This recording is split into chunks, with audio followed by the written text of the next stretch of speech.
Continuando con la clase, vamos ahora a recordar ya, dejando de lado el tejido nervioso, vamos a hablar de la sistematización de este tejido. Y en esta oportunidad vamos a hablar de el sistema nervioso.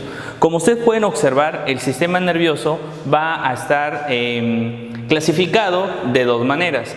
Número 1, como un sistema nervioso somático y número 2, como el famoso sistema nervioso autónomo.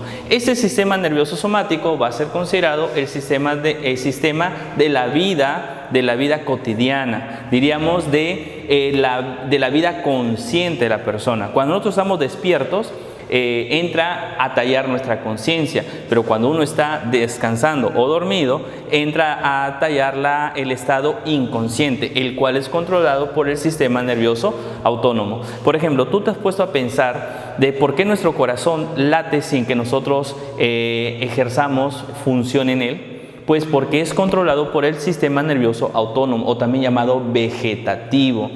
Y de repente ya tú asocias a que yo escuché en la noticia que decía, señor, tras un accidente de tránsito, cae en estado vegetal.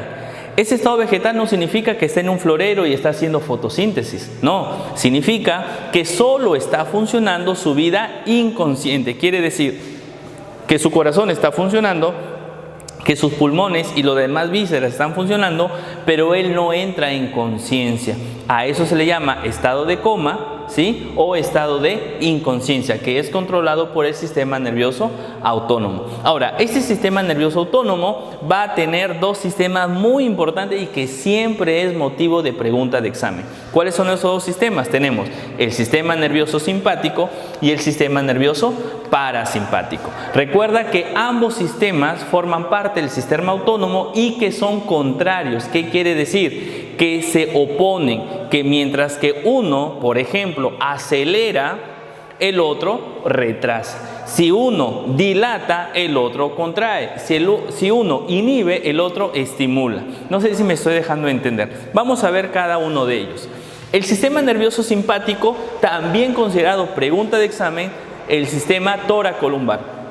Este sistema toracolumbar va a tener las siguientes características que te la voy a tratar de explicar brevemente. Número 1, hace glucogenólisis. ¿Qué significa glucogenólisis? Que va a coger el glucógeno que está en el músculo y en el hígado y lo va a empezar a degradar. ¿Para qué? Para producir glucosa. Quiere decir que esta glucogenólisis aumenta la cantidad de glucosa en la sangre.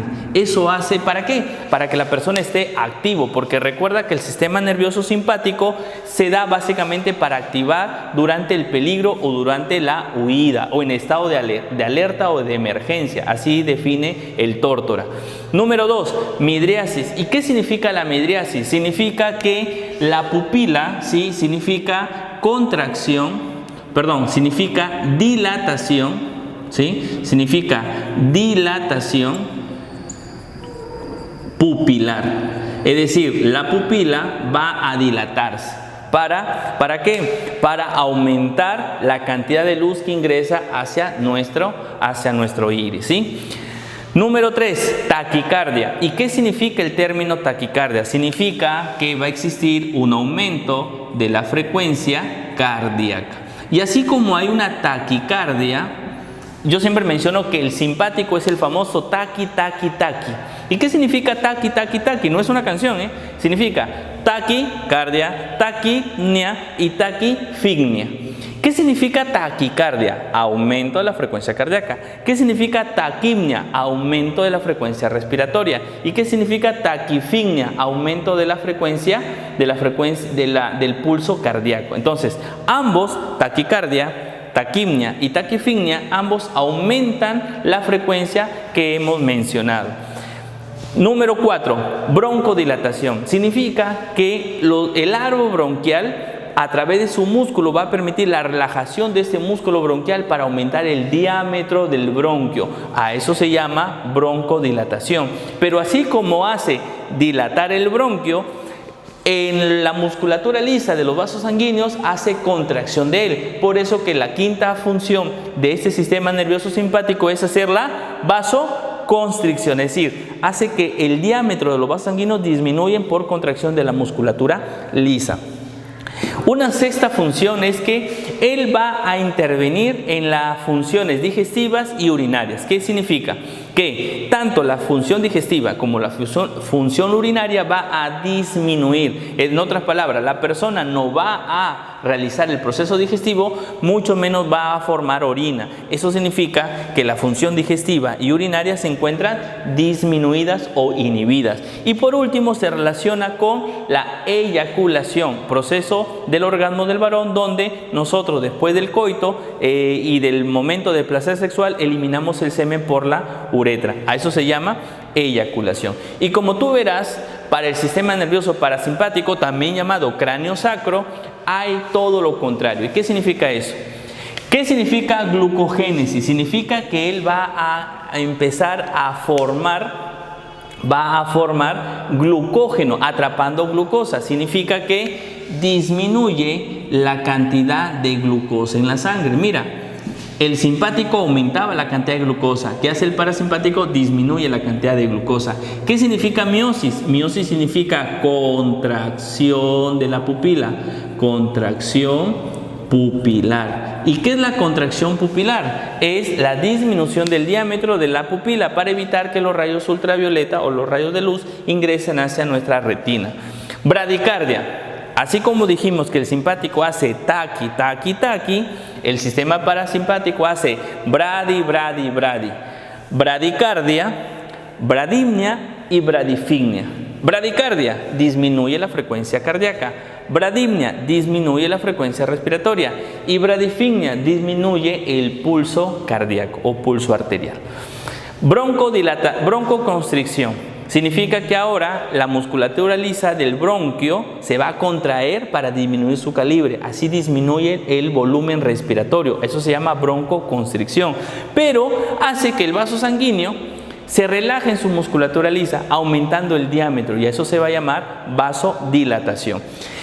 Si el simpático hacía disminución de la función digestiva y urinaria, el parasimpático aumenta la digestión, aumenta la función urinaria. Es más, aumenta la salivación, algo que el simpático lo disminuye. Una persona con sistema nervioso simpático activado, su boca está seca, como si estuviera deshidratado. Mientras que una persona con sistema nervioso parasimpático activo está con cialorrea, o sea, con bastante secreción. Y no solamente salival, sino secreciones de órganos internos.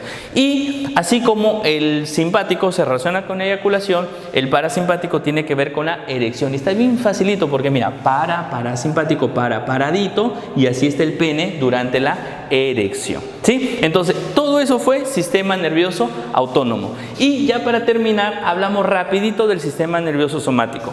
Ese sistema nervioso somático va a tener tres componentes: el sistema nervioso central, el sistema nervioso periférico y el sistema nervioso entérico. El sistema nervioso central va a estar formado por el encéfalo y la médula espinal. Este encéfalo va a estar formado a su vez ¿por quién? Por el cerebro, por el diencéfalo, por el cerebelo y por el tronco encefálico.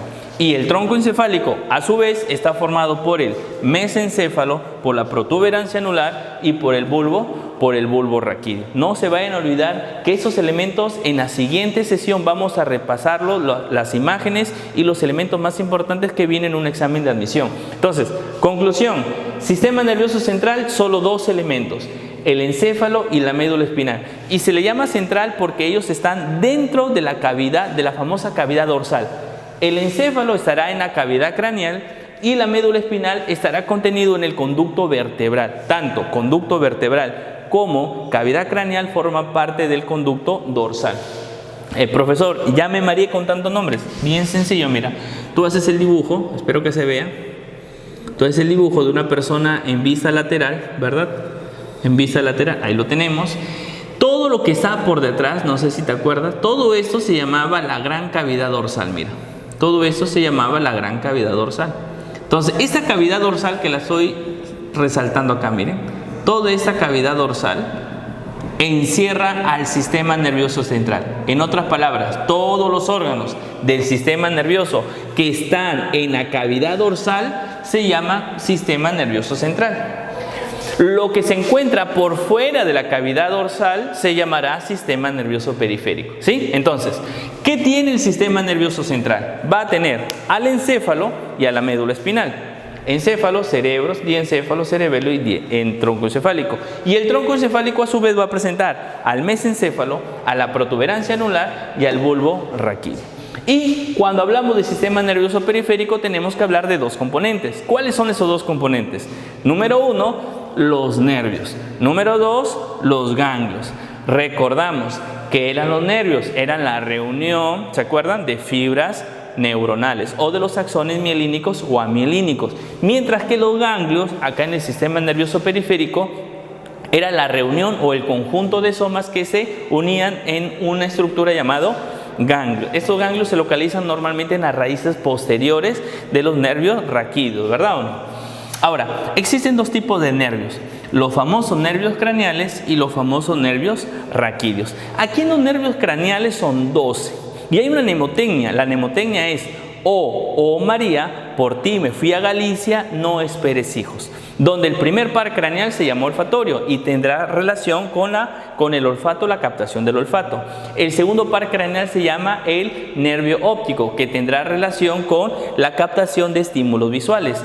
El tercer par craneal se llama motor ocular común y se relaciona con los movimientos oculares. Quiere decir que cada vez que mi ojo se va para arriba, para abajo, para el centro, para adentro, en cualquier dirección, tiene mucho que ver este tercer par craneal. Es más, hasta para hacer el guiño, ¿no? Para abrir y cerrar los ojos, el tercer par craneal.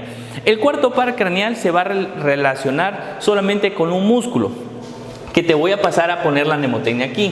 La mnemotecnia es reviso. Profesor, ¿y qué significa reviso? Reviso significa que el oblicuo superior está relacionado con el cuarto par craneal. Tú lo lees así, ve, oblicuo superior. Y estas letras en romano significa cuarto par craneal. Y si tú lees de aquí para acá, tú dices, el recto externo tendrá que ver con el sexto par craneal, ¿ya? Entonces, el cuarto par craneal, también llamado nervio patético o troclear, inerva al oblicuo superior. El quinto par craneal, llamado trigémino. Trigémino porque tiene 3 ramas, una rama oftálmica o B1, una rama maxilar o B2 y una rama mandibular o B3. Son las 3 ramas del famoso trigémino. Este trigémino va a tener 2 funciones, una función motora, que es mover a los músculos de la masticación, y otra función sensitiva, que va a captar la sensibilidad de la cara a través de los 3 ramos que presenta. El sexto par craneal, también llamado motor ocular externo, se va a relacionar solamente con la motilidad del músculo oculomotor recto externo. El séptimo par craneal, también llamado facial, tiene que ver mucho con los músculos de la mímica, es decir, para hacer todos los gestos que hacemos, ese es el nervio facial, pero también se relaciona con la lengua para captar el sabor en los 2 tercios anteriores de la misma. El octavo par craneal, este de aquí, es un sensitivo. ¿Y por qué decimos sensitivo? Porque se relaciona con la audición, por eso se llama nervio auditivo o también llamado estato auditivo. El noveno par craneal, llamado glosofaringio, 2 funciones también. Una función sensorial para captar el tercio posterior de los sabores de la lengua y además mueve los músculos de la deglución. Es más, el glosofaringio es el nervio que nos permite deglutir los alimentos. Décimo par craneal, este es un vago, y así como me escuchas tú, vago, este nervio neumogástrico, también llamado nervio vago, es el nervio que le va a dar sensibilidad y le va a dar función a las glándulas salivales, a la lengua, le va a dar función a los músculos del esófago, al pulmón, al corazón, al hígado, al estómago, al vaso, a los riñones, a los intestinos. Como tú verás, es un vago, el décimo par craneal. El décimo primer, llamado espinal, le va a dar función a 2 músculos, al esternocleidomastoideo, que no se te acuerda la clase de músculos, y además al músculo trapecio. A esos 2 le da función. Y finalmente el hipogloso, que es quien le da la función para mover los músculos de la lengua, por eso se llama hipogloso. ¿Ya? No se vayan a olvidar la mnemotecnia, facilito. Oh María, por ti me fui a Galicia, no esperes hijos. Esa es la mnemotecnia de los 12 pares craneales. Y finalmente los nervios raquídeos, que son 31 pares, ojo, todos mixtos. Recuerda esto, Sensitivos, el primero, el segundo y el octavo. Motor, el 3, el 4, el 6, el 11º y el 12º. Y los mixtos, el 5, el 7, el 9 y el 10. Ahí está clasificado los pares craneales. Pero mira qué lees acá. Los nervios raquídeos, los 31 pares son mixtos. O sea, aquí no hay sensitivos ni motores. Ambos tienen raíz motora y raíz sensitiva, por eso se le llaman mixtos. Y están clasificados en 8 cervicales, 12 dorsales, 5 lumbares, 5 sacras y un coccigio. Ellos le van a llevar la sensibilidad a los diferentes dermatomas que tenemos en nuestro cuerpo para poder captar la sensibilidad de nuestra piel y además hacer el movimiento. Como ustedes verán, es un tema muy interesante que vamos a pasar ya a nuestra sexta prácticamente sesión, donde vamos a detallar cada uno de los elementos del sistema nervioso central.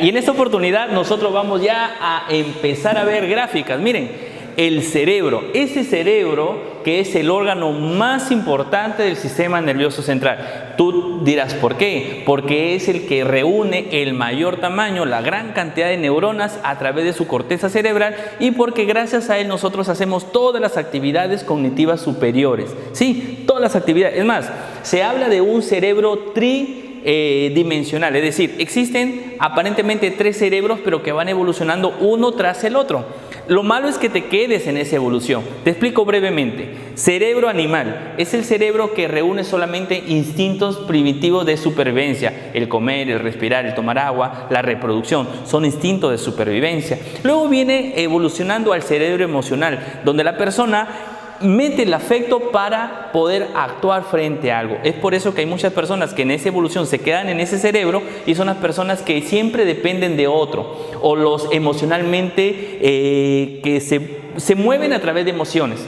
Sí, uy, sí, me gustó eso, se va, lo deja media caña porque dijo no era lo que yo quería y se emociona. O sea, son las personas que si le pasa algo emocional, por ejemplo, en el amor, son personas que se derrumban, que cuando está enamorado estudia, es el primer puesto, pero cuando lo dejan, como es común, es el último y no logra ingresar. Ese es un cerebro emocional. La máxima evolución de estos 3 cerebros es el cerebro racional, donde la persona utiliza su intelecto y su conciencia y dice: esto es correcto, esto es incorrecto, esto es ético, esto es no ético, esto es moral o esto es inmoral. Entonces, ese cerebro es el que todos debemos desarrollar, y el estudio nos hace desarrollar ese último cerebro. Y hablando de anatomía, el cerebro va a tener 3 caras: una cara externa, una cara interna y una cara inferior. Por obvias razones, la cara inferior no la vamos a mostrar, pero sí las 2 caras, la externa y la interna. En esta cara externa nosotros vamos a encontrar las famosas cisuras. Esta se llama la cisura de Rolando. La cisura de Rolando, o también llamada cisura central. Tenemos aquí esta cisura llamada la cisura occipito parietal. Occipito parietal. Tú dirás: profesor, nunca he escuchado esa occipito parietal. Sí las has escuchado como perpendicular externa. Como perpendicular externa, así las has escuchado, pero es la famosa occipito parietal, ya no te vayas a olvidar. Y esa cisura de aquí, esa cisura llamada la cisura de Silvio. Aquí está Silvio, ¿no? La cisura, aquí la vamos a poner, la cisura de Silvio. Esa cisura de Silvio divide al frontal del temporal. La cisura de Rolando divide al frontal del parietal. Y la cisura occipito parietal o perpendicular externa divide al parietal, al temporal del occipital, a través de una línea imaginaria que pasa por acá y una línea perpendicular que llega hasta ahí. Entonces tenemos los siguientes elementos. Vamos a presentar en la parte de adelante el lóbulo frontal.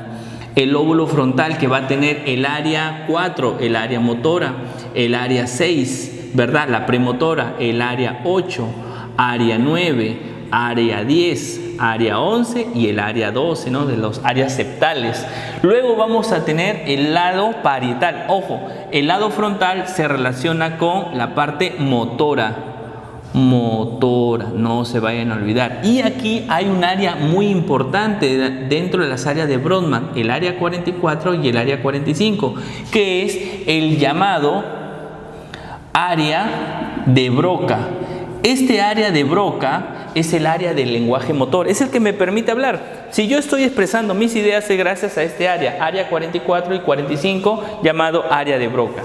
Luego vamos a pasar al lóbulo parietal. Este lóbulo parietal, jóvenes, va a presentar las áreas 3, 1 y 2, es decir, es el famoso área sensitiva, ¿no? O somatosensitiva, tacto le llamamos también. Va a presentar el área 43, que es el área del gusto. Miren, esas son preguntas de exámenes, chicos, ¿sí? La parte motor y Broca en frontal, el área 312, área del tacto o somatosensitiva primaria, y el área del gusto, el área 43. Luego, debajo de Silvio vamos a encontrar al lóbulo temporal. Y este lóbulo temporal va a presentar las siguientes áreas. Presentará el área 28, el rinencéfalo para el olfato. Aquí está el olfato, miren. Aquí está el olfato. El área 22 y área 23. Este área sí la vamos a sacar y se llama el área de Wernicke. Este área de Wernicke o Wernicke es el área del lenguaje sensitivo o lenguaje entendible o comprensivo. Ojo, nosotros hablamos con Broca, pero entendemos con Wernicke. No te vayas a olvidar de esa pregunta de examen. Y por último tenemos el área 41 y el área 42, que es la parte de la audición para el temporal. Y finalmente tenemos el área del occipital. Aquí tenemos atrás el occipital y va a presentar las áreas 17, 18 y 19. El área 17, llamada área de la visión primaria, mientras que el área 18 y 19, área de la visión secundaria. No se vayan a olvidar de esas preguntas que estamos refiriendo. Profesor, a ver, usted dijo frontal, parietal, temporal, occipital, pero ¿son 5 lóbulos o 4? Son 5. El quinto lóbulo del cerebro se encuentra al interior del lóbulo de la cisura de Silvio, aquí en el interior. ¿Y cómo se llama ese último lóbulo? Pregunta de examen. El quinto lóbulo del cerebro se llama el lóbulo de la ínsula, o también llamada la isla de Rey. Esta ínsula que tiene mucho que ver con la parte emocional y también con la parte sexual y reproductora, ¿ya? Entonces, ahí tenemos la cara externa del cerebro. Pasando a la cara interna del cerebro, nosotros vamos a recordar que presenta otras cisuras. Por ejemplo, esta cisura de aquí. Esta cisura de aquí, que va alrededor del cuerpo calloso y se llama la cisura calloso marginal. Calloso marginal. Ese es el nombre que recibe esa cisura. Presentamos esta cisura, mira, llamada la cisura perpendicular interna. Perpendicular interna, o también llamada parieto-occipital interna. Y luego tenemos esta de aquí, ¿no? Esta cisura de acá llamada la cisura calcarina, ¿no? Calcarina, que va a dividir al cerebro interno en estas porciones. Lo que está de rojo, el famosísimo cuerpo calloso. Aquí tenemos al cuerpo calloso. Este cuerpo calloso, que lo que va a hacer es unir al hemisferio cerebral derecho con el hemisferio cerebral izquierdo. Es una función muy importante. Forma parte de las fibras comisurales que ya vamos a explicar en un momento, ¿sí? Luego tenemos acá el septum pelúcido. Acá tenemos al famoso tálamo, chicos, miren. El tálamo óptico. Y obviamente debajo el hipotálamo, ¿no? El hipotálamo con la hipófisis, ¿cierto? Muy bien. Recuerda que el hipotálamo, centro de la sed, centro del hambre, centro de la saciedad, centro del impulso sexual y también control endocrino. Es más, a este hipotálamo se le llama el cerebro endocrino.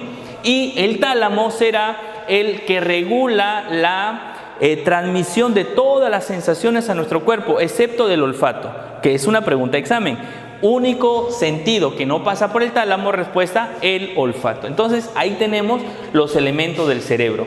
Recordar también que el cerebro presenta dos sustancias. La sustancia gris, que lo forma parte prácticamente la corteza cerebral y los núcleos basales, sí, el putamen, globo pálido y todo eso. Y la sustancia blanca, que va a presentar 3 tipos de fibras. Estas 3 fibras representan las conexiones neuronales entre ellas. Tenemos las fibras comisurales, que son las fibras que van de un hemisferio cerebral a otro hemisferio cerebral. La fibra de proyección, que van de una parte cerebral con otro elemento del sistema nervioso, ¿sí? Por ejemplo, las fibras que van de la médula espinal hacia el cerebro son fibras de proyección. Y la de asociación, que son fibras que unen áreas cerebrales. Por ejemplo, tú sabes que el área 44 y 45 está muy relacionado con el área 22 y 23. Entonces, cuando esas fibras unen áreas de un mismo lóbulo, a eso se le llaman fibras de asociación. Entonces, tres fibras de la sustancia blanca tenemos: fibra comisural, fibra de proyección y fibra de asociación. Y ahí tenemos a nuestro cerebro. Pasamos al tronco cerebral, y en el tronco cerebral nosotros vamos a tener tres elementos. Tenemos el mesencéfalo, tenemos la protuberancia o puente de Barolio y tenemos el bulbo raquídeo. Esos tres elementos van a ser parte del famoso tronco encefálico. Del mesencéfalo, ¿qué tenemos que recordar? Que este mesencéfalo se va a relacionar mucho con esos elementos, ¿no? Esos elementos. Acá está, por ejemplo, la glándula pineal, ¿no? La glándula pineal, mira, la glándula pineal, ¿no? Eso se va a llamar la sustancia perforada, ¿no? Perforada, posterior. Porque aquí está la sustancia perforada anterior, ¿no? Tenemos los pedúnculos cerebrales, que son estos, miren, eso de acá. Los pedúnculos cerebrales. Y aquí tenemos los cuerpos mamilares, ¿no? Los cuerpos mamilares.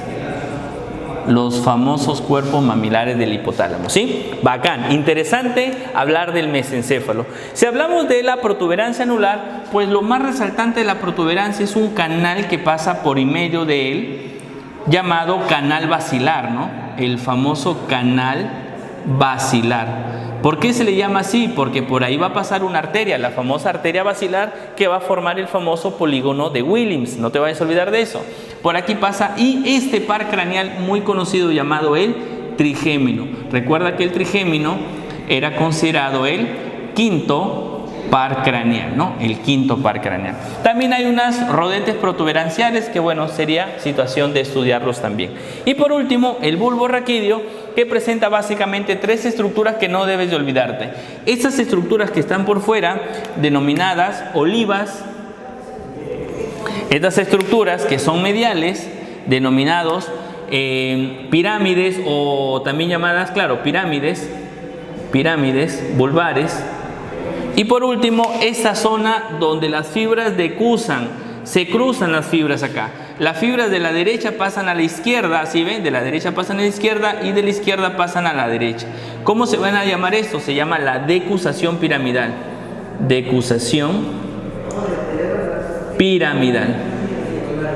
Decusación piramidal. No te olvides los tres elementos que tiene el bulbo raquídeo. Y por último hablamos de la médula espinal. Cuando decimos médula espinal, decimos ¿cuánto mide aproximadamente? De 40 a 45 centímetros. ¿Cuál es su límite? Desde la primera vértebra cervical hasta la unión de la L1 y la L2. Ese es el límite que tiene la médula espinal.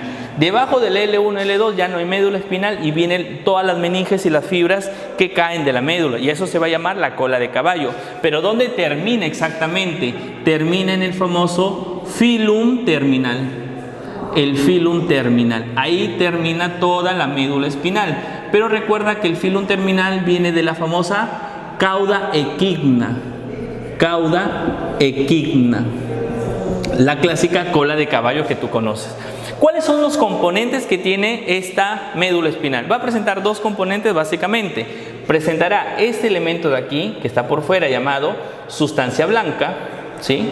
Recuerda, la sustancia blanca, tenemos aquí. Y por dentro tendremos esto de acá, ¿no? Y esto se va a llamar la sustancia gris. La sustancia gris. Además, presentaremos este orificio llamado el conducto del epéndimo, ¿no? Aquí está el famoso conducto del epéndimo, sí, por donde circula líquido cefalorraquídeo. Y además la sustancia gris se va a dividir en el asta posterior en el asta posterior, que básicamente es sensitivo, y vamos a presentar el asta anterior. Y este asta anterior, que básicamente es motor, ¿no? Y aquí vamos a tener la función más importante de la médula espinal, que es el acto reflejo.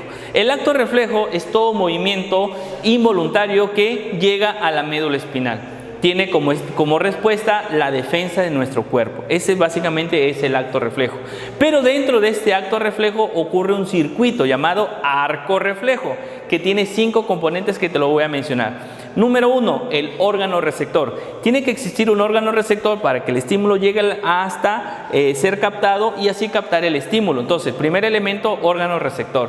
Segundo elemento, la neurona aferente o neurona sensitiva. ¿Te acuerdas la clase de neuronas? Te dije que según su función había aferente, ¿verdad?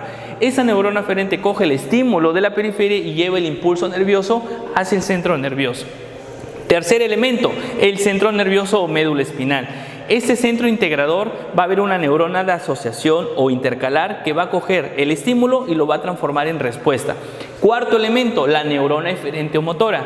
Y por último llegará al órgano efector, que es el que realiza la contracción o la producción glandular. Y ahí tenemos el órgano efector como quinto elemento. Entonces, resumen, primer elemento, órgano receptor. Segundo elemento, neurona aferente. Tercer elemento, centro nervioso. Cuarto elemento, neurona eferente. Y el quinto elemento es el órgano efector. Y con eso hemos terminado la relación y la revisión del sistema nervioso central. Recordándoles que el cerebelo es la 10ª parte del cerebro, se le conoce como el árbol de la vida y presenta 3 funciones. El arquicerebelo, que controla el equilibrio, el paleocerebelo, que controla el tono muscular, y el neocerebelo, que controla la coordinación o sinergia motriz. Eso todo en cuanto a distribución del sistema nervioso central.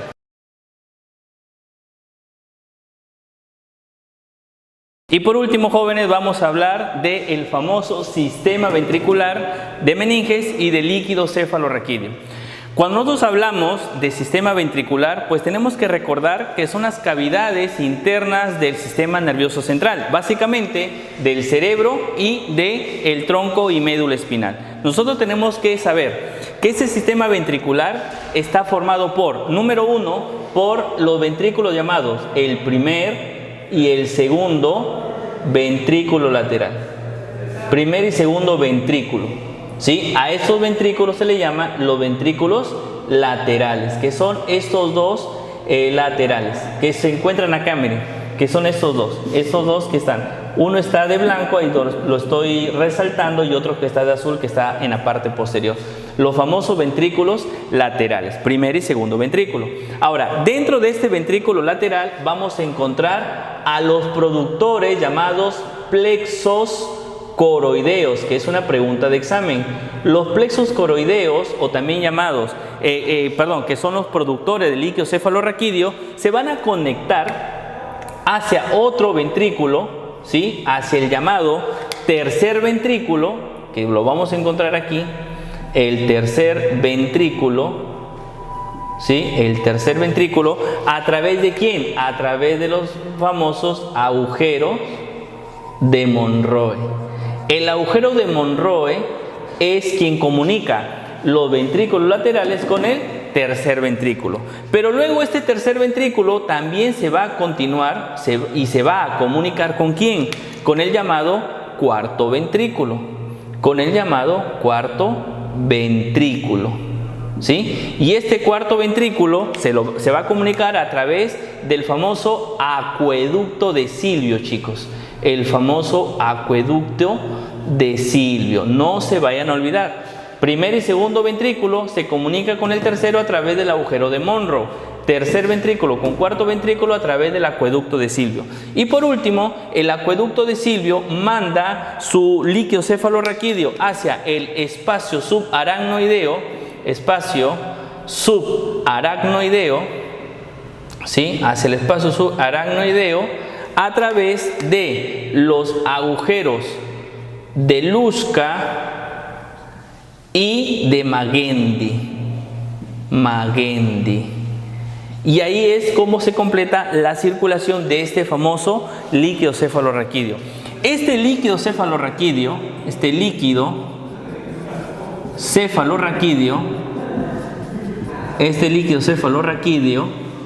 se va a encargar de, primero, que es un líquido claro e incoloro, un volumen de 80 a 150 mililitros por día. Se produce 500 mililitros por día y el productor es los plexos coroideos, como ya les habíamos mencionado. Además, este líquido cefalorraquídeo va a presentar glucosa, proteínas, va a presentar urea, ácido láctico, iones como el sodio, el cloro, el potasio, el calcio, magnesio y además algunos leucocitos. ¿Para qué? Para cumplir sus funciones. ¿Cuáles son las 3 funciones que dice el libro Tórtora que tiene este líquido cefalorraquídeo? Número 1, protección mecánica. Como es un líquido, va a ejercer la protección mecánica. Número 2, función homeostática. Eso significa que gracias a este líquido y a sus componentes va a haber una función de control y de equilibrio interno. Y por último, la circulación. Esta circulación va a garantizar que los leucocitos y los demás elementos generen también un mecanismo de protección. Entonces ahí tenemos las 3 funciones del líquido cefalorraquídeo. Y ya para terminar este pequeño espacio, vamos a recordar que existen elementos llamadas meninges o membranas fibrosas. Existe una membrana que está pegada prácticamente al cerebro y esa se llama la pía madre. La pía madre es la meninge más interna que tenemos en nuestro cerebro. Luego, por encima de él viene un elemento llamado aracnoides, y aquí lo tenemos. Y por encima de él, o sea, más hacia afuera, vamos a presentar esta membrana, esta meninge que es gruesa y se denomina la dura madre. Entonces ahí tenemos las 3 meninges que va en ese orden. La más externa llamada dura madre, la media se llama aracnoides y la más interna y vascular es la pía madre. También recordar que la meninge aracnoides es avascular y que entre ellos va a haber unos espacios. Mira, entre el cráneo y la dura madre, aquí voy a ponerle la letra A y la letra A va a representar al espacio epidural. ¿Sí? El espacio epidural se encuentra entre ¿quién? Mira aquí, ve, entre el cráneo y la dura madre. Existirá un espacio B y lo voy a poner acá, miren, el espacio B, espero que se entienda. El espacio B se va a llamar el espacio subdural. Este espacio subdural va a estar entre ¿quién y quién? Entre la dura madre y la aracnoides. Y por último tengo un espacio C que lo voy a poner acá, miren, así, el espacio C. Y este espacio C se va a llamar el espacio subaracnoideo. Este espacio subaracnoideo justamente se encuentra entre el aracnoides y la pía madre. Espero que todo este recorrido de pizarras haya servido para que ustedes comprendan este gran tema de la semana 4, que espero les haya entendido y les haya gustado.